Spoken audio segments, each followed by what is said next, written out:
everyone.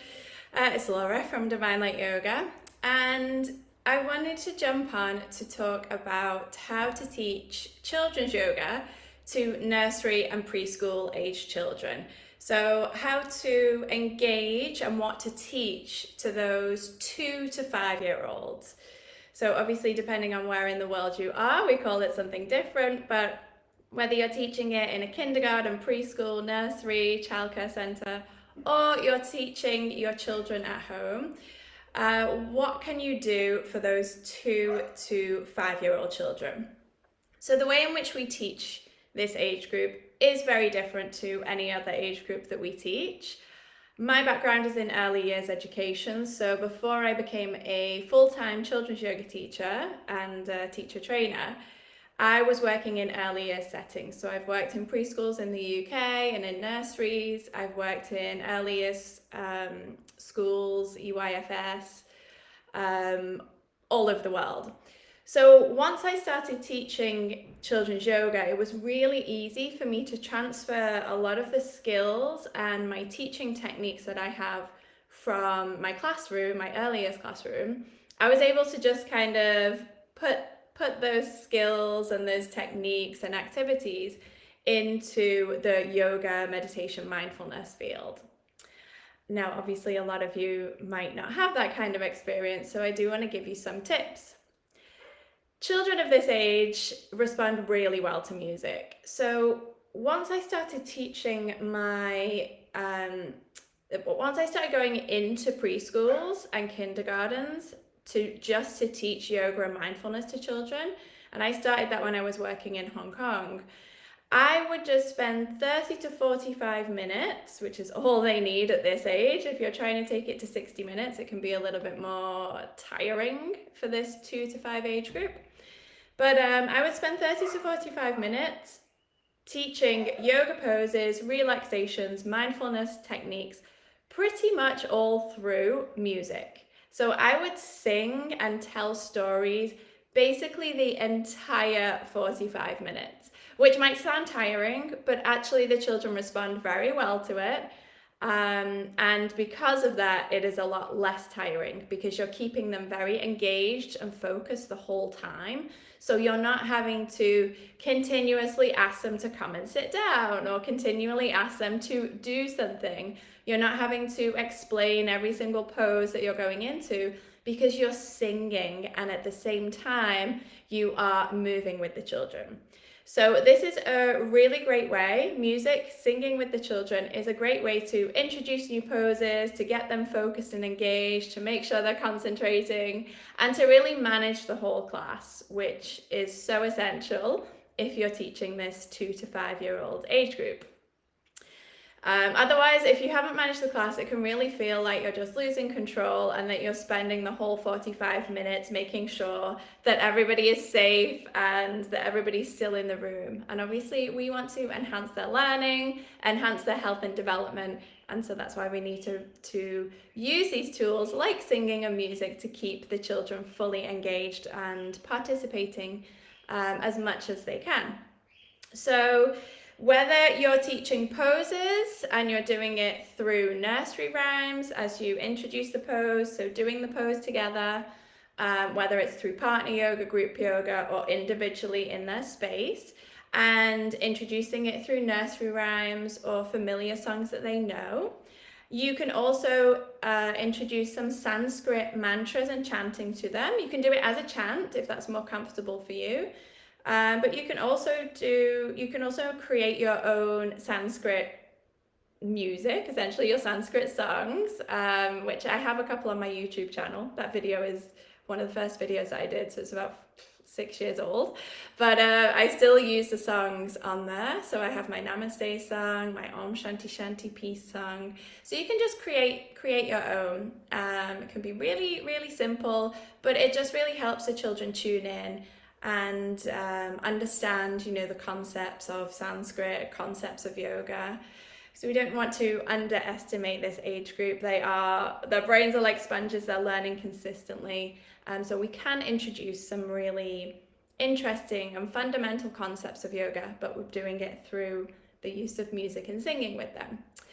Or if you're encouraging them to relax, so if you're doing some sort of relaxation with them, you can get them all to lie down, you can have your props, switch off the lights, however you like to do this relaxation time, but sing to them. So if you are musical, I am not, just a disclaimer there. If you are musical, then you might like to bring in whatever musical instrument you play. And again, you will notice that the children really naturally respond to that.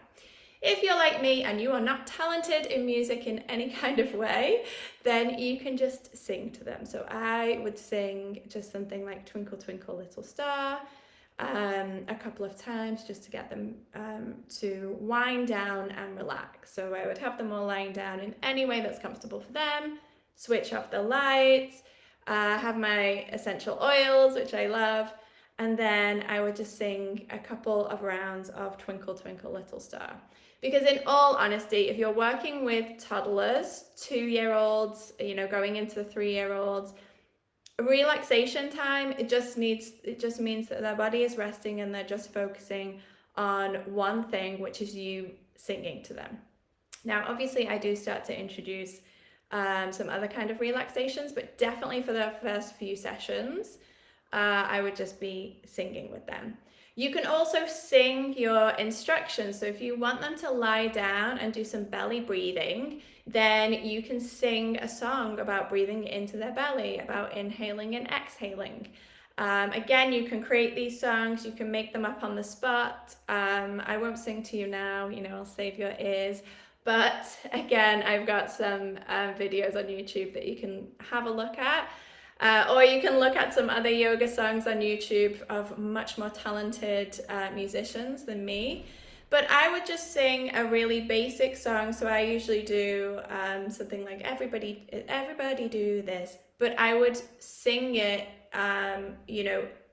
in an instruction of what I want them to do. So if I want them to do, a cobra pose, or I want them to breathe in and out, if I want them to focus on belly breathing, I would do the same kind of rhythm of song, but I would just put different instructions in there. So music is absolutely essential. Children don't care what you sound like. They do not know the difference between a good singer and a bad singer. They just really tune into your voice. The more you do it, the more confident you'll get, and it's just go and do it. You can have some background music, but they respond a lot more to you actually singing to them and singing with them, rather than just the background music. So yeah, and once you start singing with them, they'll sing along. They don't need to know the words often, especially if you're familiar with this 2, 3, 4-year-olds. You'll know that they are just like okay, they don't know the words, but they will still sing along with you in their own kind of language and their own way that they like to sing. And that just is a really nice way to connect with them, create some community. And as I say, it's a great way to get them focused, help them to concentrate, and to get them to participate in the class. So music is my number one. The second thing I highly recommend is using some resources. These do not have to be expensive. They do not have to be big things that you are carrying around, but just some really fundamental resources. So it could be scarves, colored scarves that they're moving with. It could be the breathing balls, which are great. Or it could be something as simple as you have, cut out some paper butterflies for when you're doing your story time about butterflies, or you're doing your singing about butterflies. So as I say, it doesn't have to be expensive, it does not have to take a lot of time, and it certainly does not have to take a lot of space. When I was teaching in different schools in Hong Kong, I was running around from one school to another, multiple schools across the city in one day, and I was taking public transport at the time because Hong Kong, nobody really drives. And so I couldn't take lots and lots of resources. So I learned how to make my resources very light and multifunctional. So as I say, you can just cut out some, paper butterflies or anything that the children can hold. It could be flowers, it could be shells. I love to bring nature into the classroom, especially with this age group. Really helps them to feel grounded. But it really keeps them engaged. So you can use your prop as an example if you've got a stone. So each child gets a stone. You could use it on their bellies as they're doing some belly breathing when they relax.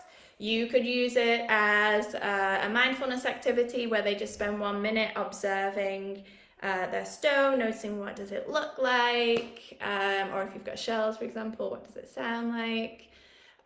You can use it as a talking stone or a talking shell so that they're enhancing their communication skills. There's many different ways that you can use really fundamental props, but it does, again, bring the children all together. It keeps them focused. It's very nice for them if you can bring some nature into the class.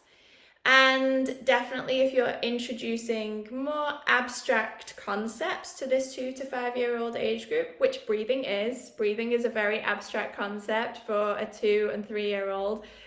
They don't normally think about it. Inhale and exhale means nothing to them. So they need that kind of visual. So having something like a shell resting on their belly so they can see it going up and down is going to help them to understand what you mean when you ask them to breathe in deeply and breathe out deeply, or breathe into their belly and then breathe out through their mouth. So it's really going to help them, that kind of visual with those resources is definitely going to help them.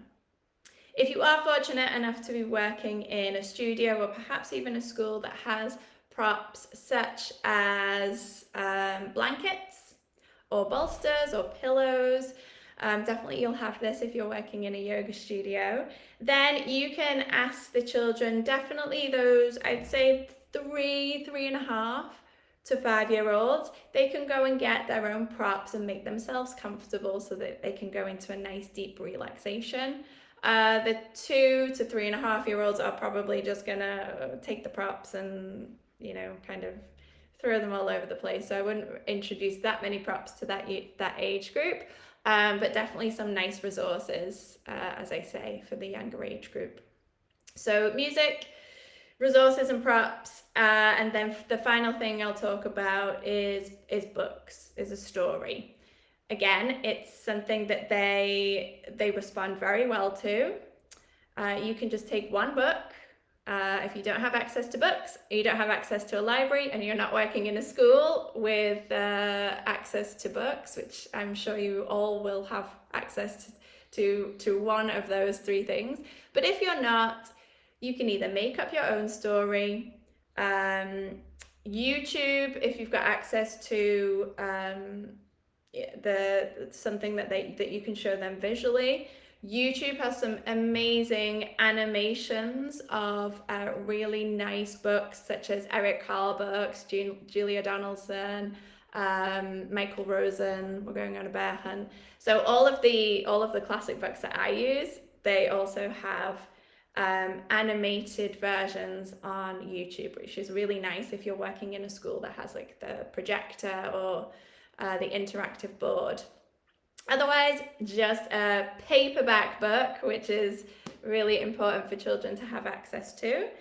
And you can tell the story through movement, using the poses, using the breathing techniques, definitely incorporating the breathing techniques, and perhaps even having it as part of your relaxation where the children lie down and you're telling them a story, you're taking them on this kind of journey, and they're relaxed listening to it, lying down on their belly or lying down on their backs. So there's many different ways that you can bring storytelling into your yoga classes with the 2 to 2-year-olds to 5-year-olds. Again, with the 2 to 2-year-olds to kind of 3.5, as you might know, they do require a lot of movement, and the relaxation time might last 20 or 30 seconds, and then they need that movement again. So the yoga storytelling, I would suggest that you do it through movement. This doesn't mean that they have to be moving all over the whole class. You know, you can do movement with this young age group lying on their belly, lying on their backs, seated on their knees. So you're still introducing postures to them, introducing new poses through the yoga storytelling, but they don't have to be moving all around the room. If you've got a smaller group, then it's nice to get them up, get them moving, full body movements. But there's a lot of valuable poses and a lot of valuable lessons in being able to, you know, do the yoga storytelling through lying down and through seated postures or kneeling postures. For the 3.5 to the 5-year-olds, you can definitely try and do a relaxation storytelling, as I mentioned before. And yes, bringing in some of those breathing techniques as much as you can throughout the story. A really nice one for introducing breathing techniques to children is Eric Carle's The Very Quiet Cricket. So it has lots of different insects that make all of these different sounds, which are really easy to fit in the pranayama, the breathing exercises. So that's a really great one. It's my favorite one for incorporating storytelling with breathing techniques with some gentle movements. So it's a really nice one that's cooling, calming, and can lead into a nice relaxation for children. So that's what I recommend for nursery and preschool. So you've got storytelling, singing as much as you can and as much as you like. Doesn't matter what your voice sounds like. The children don't care. They're just happy to connect with you through music. And what was the other thing I said? Resources. Bringing tools and resources and props into your classroom to keep them engaged and to enhance their learning. So I've got a lot of techniques and activity ideas and teaching skills I could share with you. This is just a relatively quick relatively quick video. But if you're interested in really delving into how to teach, you know, meditation, moving meditation, even yoga philosophy to children this young, and how you can do it skillfully, not just through music, but also through, you know, group discussions, through play, through games, definitely through storytelling, through many different mediums, through art. Then take a look at either my 95-hour Children's Yoga Teacher Training, if you haven't already taken it. That's a full Yoga Alliance registered certification. You can get that online or join me in Thailand or Malaysia later this year. Or you can just get started with the 18-hour course, which is 18 hours of the full certification. It's really great if you just want to incorporate yoga at home with your own children or into your classroom or day-to-day work if you're a social worker or a health practitioner. And in the 18 hours, a big part of that is the workshop on yoga for the early years. And I talk about as well meditation and relaxations for different age groups. So that's a really nice one if you're interested in teaching or interested in sharing yoga and meditation with the younger children. It does also incorporate yoga and meditation for the 7 to 10-year-olds, and then the relaxations for the teens.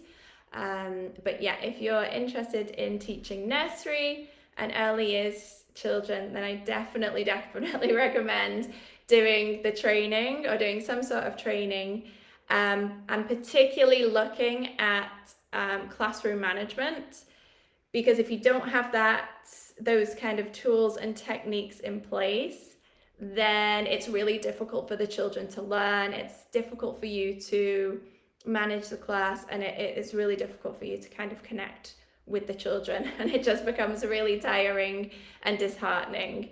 But having some positive and playful, compassionate classroom management techniques right from the start is super essential, and honestly it just changes your whole teaching approach, and it's going to change your teaching life.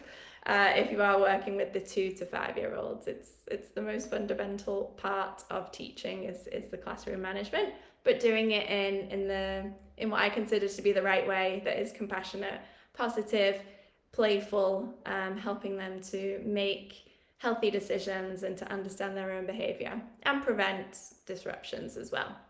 So if you're interested in that, then you can check out the link in my bio, you can DM me, and I will put some links attached to this video. And I would love to know if you teach this age group, 2 to 5 year olds, or if you don't yet teach them, do you plan to? It would be really great to know if it's something you're interested in. And what is the one thing that you've taken away from this video? I would love to know if you're going to go out there and share something with the little ones.